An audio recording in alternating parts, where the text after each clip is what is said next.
Hello everybody, welcome back to my channel. So today I have another video, but this is a revised video. So this isn't something new to my channel.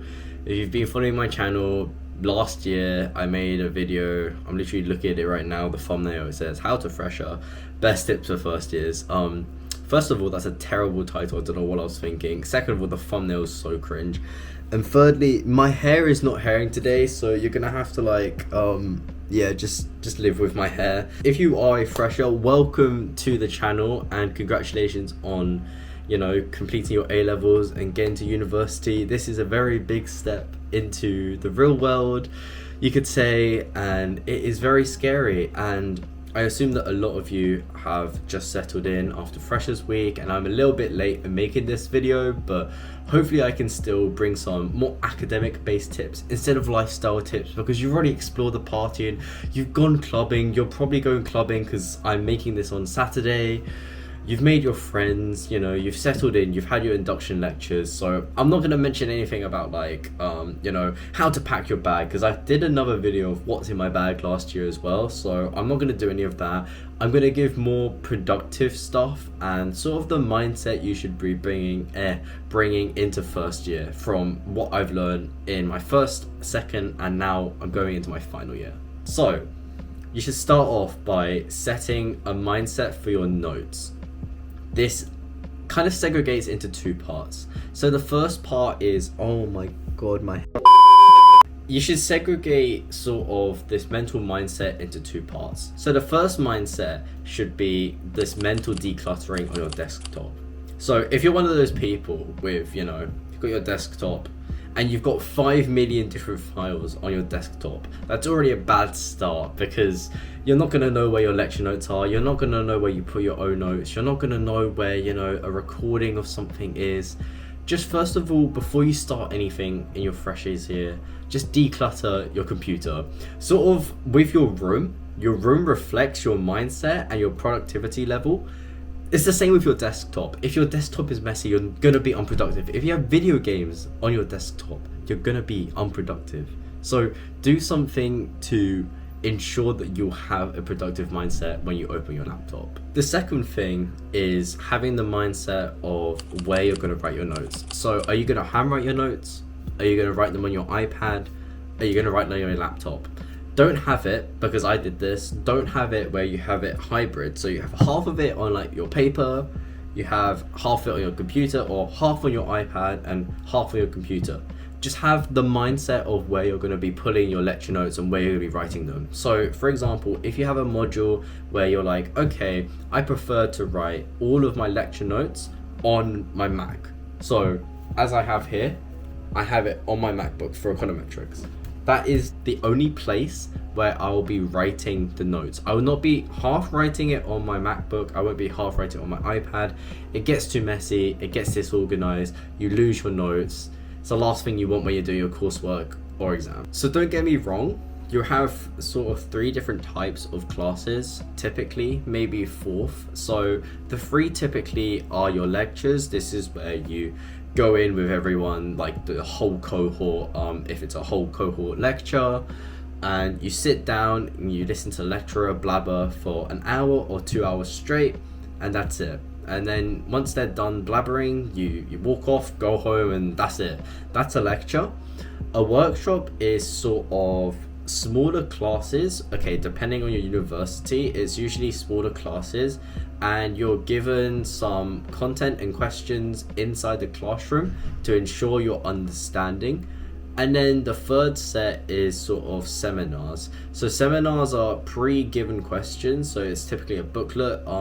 Universities might interchange workshops and seminars. You might only just have workshops or seminars because they're very similar. But for me, seminars are like given preset questions where you do them outside the classroom, then you go to the seminar, and then you go through the questions you don't really understand. So why I mention these is because for your lectures, you want to keep it in one place. But let's say I'm writing my notes on my MacBook, and then I want to do my workshop and seminar questions on paper because it's very mathematical, then go ahead, that's perfectly fine. But what I'm trying to say is with lecture notes, literally just keep it in one place, one folder, and you'll thank me later, honestly. Just, I've been there. You don't want to be the guy being like, wait, where did I write the notes? Did I write it on my iPad? Did I write it on my laptop? It's just, everything's on one device or one platform, and that's all you got to think about. The second thing I want to mention is also how you should write your notes. So in terms of writing digitally, because I just do all my notes digitally. I'm not gonna lie, I do all my notes digitally now on my iPad or my MacBook, and what I mainly use is GoodNotes and Notion. So these two apps are very good for different things. So for a more STEM-based, more mathematical-based subject, I would personally recommend an iPad or something where you can write things on, because it's much more easier to solve a question like writing instead of typing out a mathematical question. So for example, if you want to solve an integral, it's much more easier to do it on paper as opposed to typing it with your keyboard. Unless you can touch type LaTeX, then good for you, but yeah, I prefer using an iPad. It just feels more traditional pen and paper, so that's why I use GoodNotes. And then for my essay-based sort of statistics-based or lectures where they give you 100 slides, I'm not writing 100 slides. It's just not like physically feasible to do every single week. So I would rather type them, or I get a PDF and then put it on my iPad. So as long as I have the notes there, at least I'll be engaged with the content. So for both, I like to have a sort of structure. So at the beginning, which is right now, you should always have the structure of how you want to segregate your notes. So within a lecture, there's obviously headings like topics, main topics, and subtopics.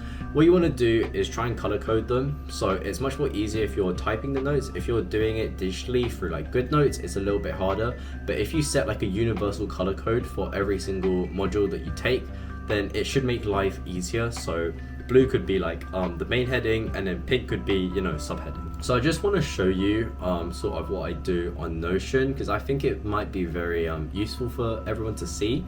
So I'll put it up over like here maybe. So essentially what I do is I have this thing called like the contents page at the top. So every time I write a heading, it will automatically create a contents page on my Notion. And then it's a nice little like contents page where you can click on it and it goes straight to that section. And within that section, I like to bold things. So the most important things I bold, and also I have like different chapters for everything, and I usually highlight the chapters. This is something that's new that I'm doing, and I'm trying it out, and it seems to be very effective in terms of finding things. It's really easy if it's highlighted, color coded, and something universal that you can just constantly follow with all your notes. It is the best thing, because you can just find it straight away for revision, and you can review it straight away, and there's no like, oh, where did I write it? Oh, I can't find it, let me do it another time. It's always there for you, and you have no excuse to be productive. And then for writing, I will also move myself again. So hopefully I'll have some notes from my second year. So this would probably be for my mathematical economics module. And essentially what I do with this is I write down the notes and I write down examples of the question. So I'll have sort of step-by-step on how to do it. Then I'll have the example that the lecturer's given us. And then underneath I would have my questions and then how I solved it.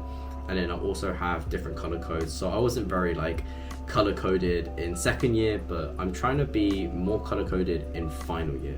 So with the color coding, don't get me wrong, color coding is great, but only to a certain extent. So what I mean by color code is typically 3 to 4 different colors. If you have any more than this, it gets way too complicated, gets out of hand, and then by week 5 you would have stopped doing it, and it would have basically been a useless effort being put into your notes. So what you want to do with a color code is have 3 or 4 that you know you'll remember. Make them simple colors. Don't have like, I don't know, hex number FF0673. Just make it like blue, red, green, and yellow. You know, your normal typical highlighter colors, so then you always remember it. So on Notion, they only have a select few, so you can just use those.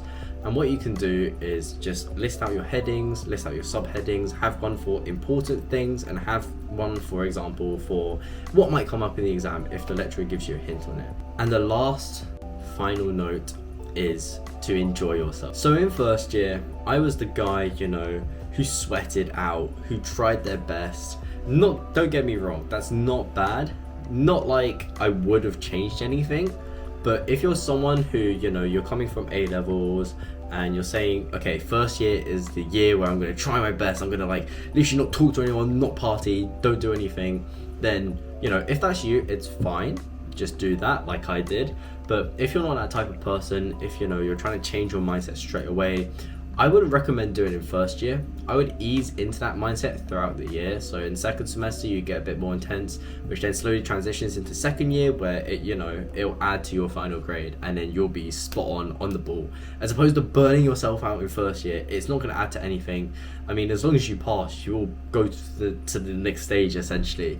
So what I did was I didn't really party, I didn't really socialize too much. I was very focused and honed in on studying because that's what I enjoyed. But you know, if you're not into that, I wouldn't recommend stressing out first year.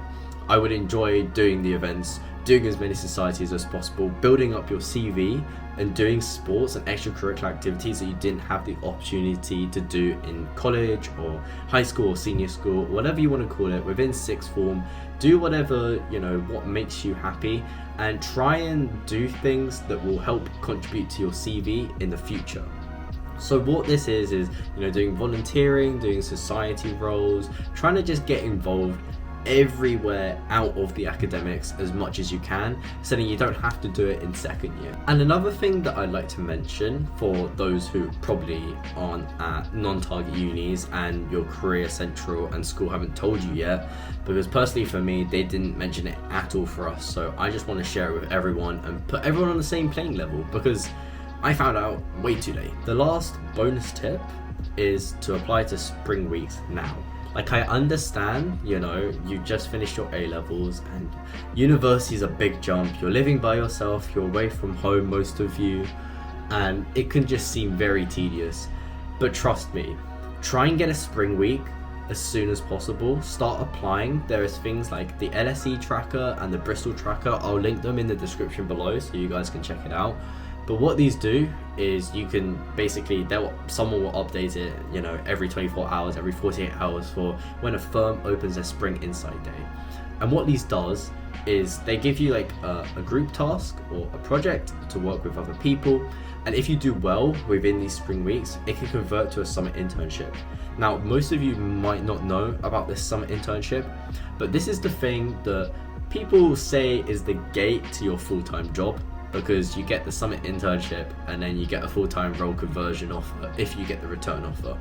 Now, this is partially correct in some sense, but it's also partially incorrect, because you could say that the summer is actually converted from the spring, because summers are so competitive. In second year, everyone's running for these internships and they're going against people in their penultimate year. So that could be me, for example. I'm planning to do masters, or someone who's doing a master's course already, for example, like M-Chem or M-Engineering. They're already in their penultimate year, so they've seen their friends from other divisions or other schools applying in second year and be like, oh my god, what do I do? So they've been preparing throughout their second year so they can just, you know, breeze through third year. So as someone with a 3-year course, you should definitely look into Spring Insight Days or Spring Insight Weeks, as this will give you a big leverage in terms of finding a summer internship. So hopefully you guys enjoyed this video and you found the tips very useful. And if you want to know anything else, just let me know down in the comments and I'll try and answer you as soon as possible. And yeah, thanks for watching to the end, and I'll see you guys later. Bye.